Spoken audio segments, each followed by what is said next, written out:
Durante la segunda mitad de 1965, coincidiendo con la legislación del derecho del voto del ciudadano afroamericano, la siempre tan vanguardista Marvel, de la mano de Stan Lee y Jack Kirby, junto al gran olvidado Werner Roth, presentarían un nuevo arco argumental entre los números 14 y 16 de The X-Men, uno de sus títulos menos populares, en el que sentarían las bases definitivas de la temática que, más de una década después, se convertiría en el mayor superventas de la industria. Aunque ya inspirados por el movimiento de los derechos civiles liderado por Martin Luther King y Malcolm X, representados en la colección por el dialogante Profesor X y el beligerante Magneto, los autores no se habían atrevido a indagar en el paralelismo entre los afroamericanos y los mutantes con rotundidad, hasta que, en estos ejemplares mencionados, se nos introduce el concepto de los cazadores de mutantes, los centinelas. Estos avanzados robots están al servicio de Bolivar Trask, un antropólogo temeroso de la evolución del Homo superior que comienza a ganarse los favores de la prensa para advertir a la sociedad norteamericana de esta peligrosa plaga de asquerosos mutantes. Las tendenciosas afirmaciones del Dr. Trask llegan hasta la Mansión X, donde el pacifista mutante Charles Xavier mueve sus hilos para poder tener un debate televisado con el antropólogo y así poder defender su noble causa.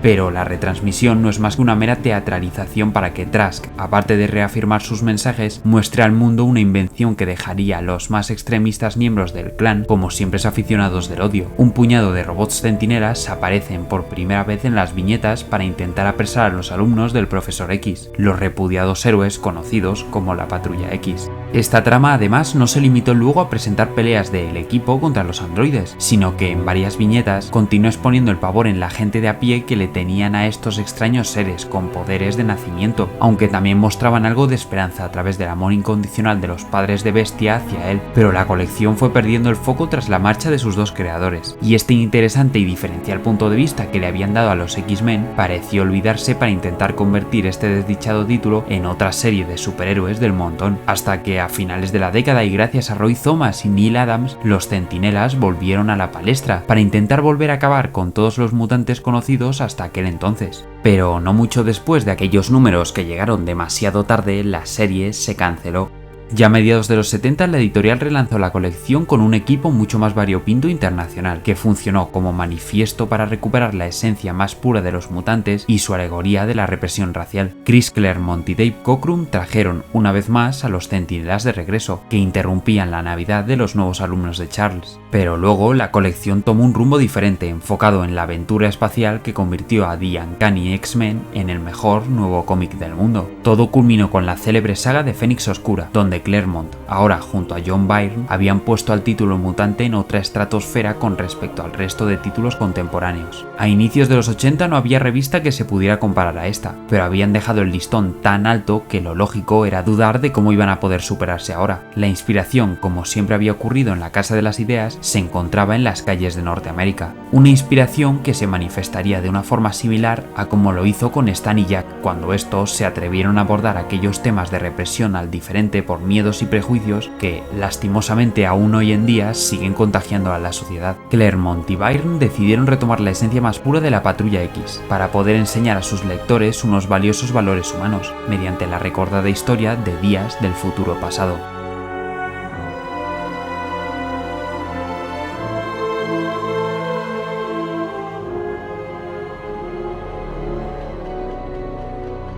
Recuerda que puedes ayudar a tu canal favorito adquiriendo esta y el resto de grandes aventuras de los mutantes a través de los enlaces en la descripción de Generación X o visitando sus tiendas.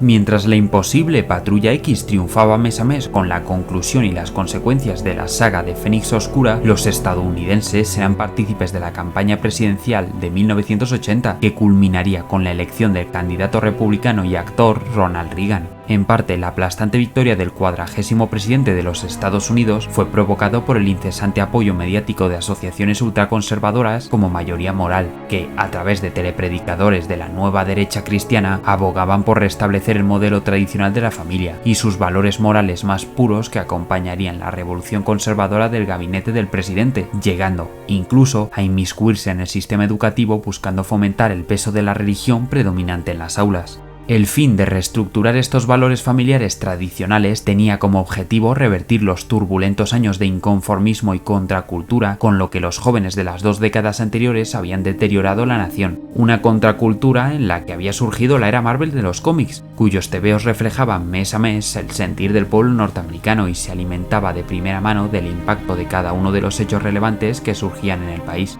Si bien el concepto inicial de los X-Men de Lee y Kirby bebía directamente de la discriminación a los negros, la idea que también supo entender Chris Claremont es que este equipo de superhéroes representaba a todo aquel lector que se sintiese diferente e incomprendido, independientemente de sus raíces, condiciones o ideales. La lista de identidades de los inadaptados que quería englobar la Patrulla X era tan variopinta como los enemigos que se estaban buscando esta mayoría moral, que buscaba enfrentarse a minorías religiosas o colectivos homosexuales. Chris Claremont y John Byrne, incapaces de ignorar esta corriente emergente, recuperaron la metáfora de los centinelas de los años 60 para actualizar la denuncia que hicieron en su día Stan y Jack y traer de vuelta la esencia de la colección. Una colección que, tras la muerte de Jean Grey y la marcha eventual de Cíclope del grupo, necesitaba de un nuevo bombazo para mantener la hegemonía mutante. Para los números 141 y 142 de la revista, Byrne planteó un futuro apocalíptico en el que las tensiones entre humanos y mutantes habían llegado demasiado lejos.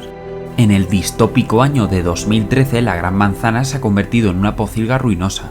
Aquellos supervivientes de este mundo deben identificarse con una gran letra en su ropa. Los que llevan una H son los humanos limpios de genes mutantes, con permiso para reproducirse. Los que llevan una A son humanos anómalos, Homo sapiens que podrían llevar el gen mutante. Aquellos sujetos que se identifican por llevar una M y un collar que inhibe sus poderes.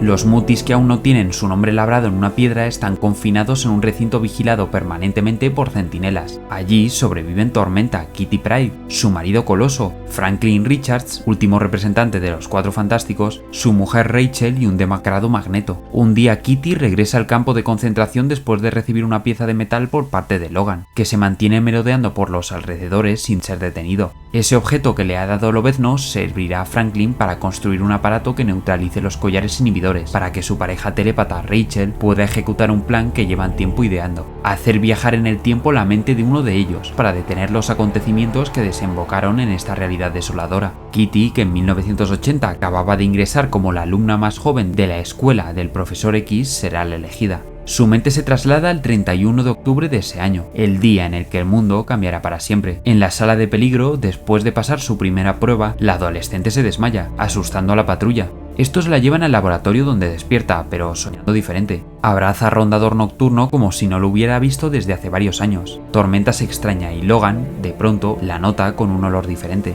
Es entonces cuando la chica anuncia que ese día de Halloween una nueva hermandad de mutantes diabólicos asesinará al candidato presidencial Robert Kelly, junto al profesor y la aliada mutante Moira McTaggart, en Washington, lo que provocará que se promulgue un acta de control mutante, dando paso a una guerra sin cuartel entre el Homo sapiens y el Homo superior, que concluirá con un desastre nuclear. Sus amigos deciden creer a Kitty y la llevan hasta la capital para que Charles examine su cerebro. Mientras Lobezno intenta liberar de los centinelas a sus amigos aún vivos en aquel desolador futuro, Robert Kelly pronuncia en el Senado un discurso que asegura no querer parecer una caza de brujas hacia los mutantes, pero al afirmar que las dudas que surgen en los hombres de la actualidad ya las vivieron los neandertales con el primer Cromañón, parece estar reconociendo todo lo contrario.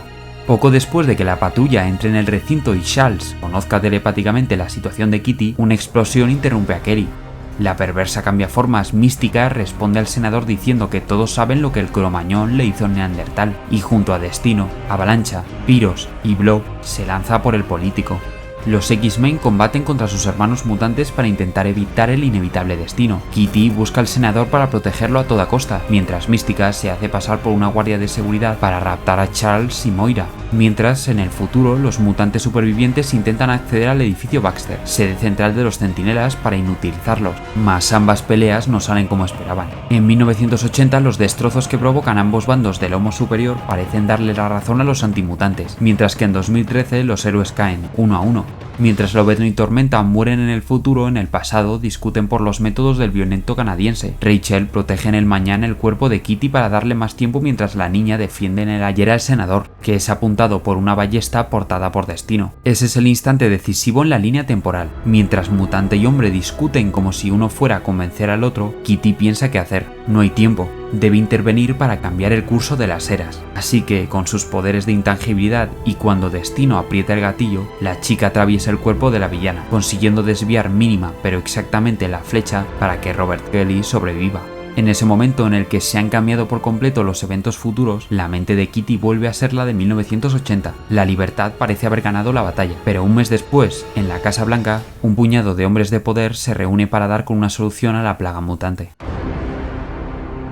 Aunque breve, este arco argumental de los X-Men tomó absoluta conciencia de la importancia que tienen los centinelas y todo lo que representan para los mutantes. Es curioso descubrir que este futuro alterno tan desalentador no se produce en su raíz por ninguna guerra bacteriológica ni nuclear, ni por la falta de recursos naturales, ni por enfrentar ninguna amenaza desconocida, sino por mera intolerancia.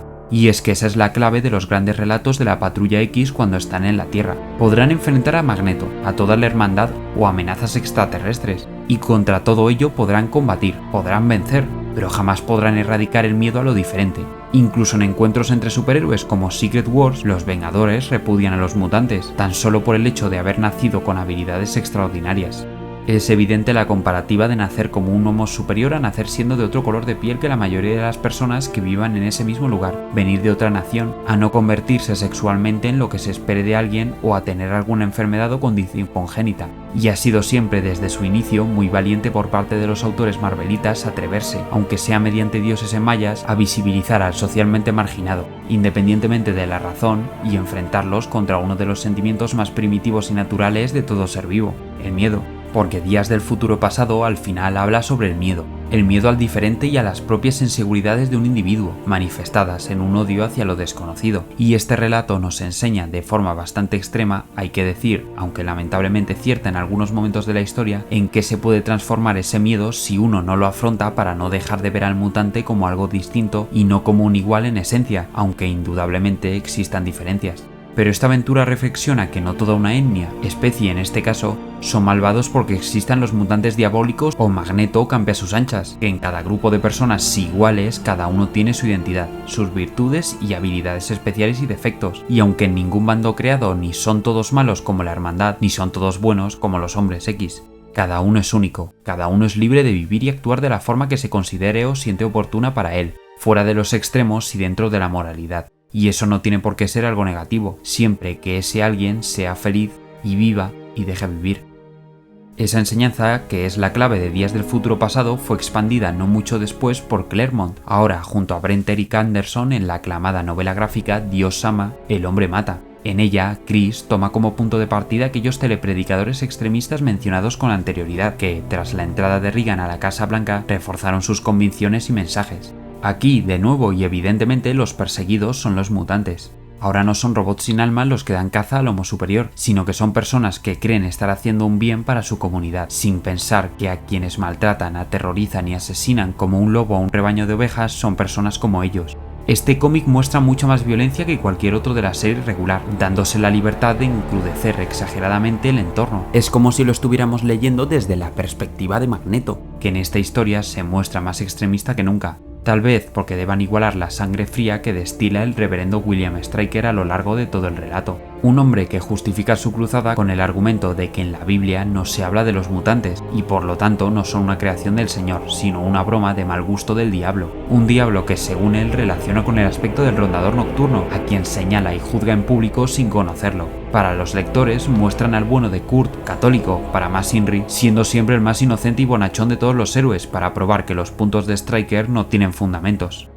Estas dos historias dejan patente lo buenas que son por cómo, tras leerlas, permanecen en tu cabeza días después, haciéndote reflexionar de los temas que aborda, los temas que hicieron en sus inicios diferentes a los X-Men, los temas que luego confirmaron que, aparte de mostrar épicos combates y personajes inolvidables, esta revista también era lo suficientemente profunda como para hacer reflexionar a un lector que, independientemente de la edad, trataba con madurez y le enseñaba, sin nunca sermonear ni sin una forzada agenda política, lecciones que todos en nuestro día a día, y aunque por instintos ancestrales cueste, debemos implementar para ser mejores y contribuir a que las esperanzas de Charles no sean una utopía ni las extremistas medidas de Magneto para proclamar la paz una necesidad. Todo aquel que se sienta diferente, fuera por lo que fuera, encontraría en la Patrulla X un refugio, incluso unos modelos a los que aspirar, y los que no lo hicieran seguramente fuera porque aún no habían abierto un tebeo de los mutantes. aunque si todavía quedaba algún joven que no hubiera leído algo de X-Men no tardaría mucho en hacerlo, pues los mutantes estaban a punto de invadir todos los kioscos del país, incluso del mundo entero.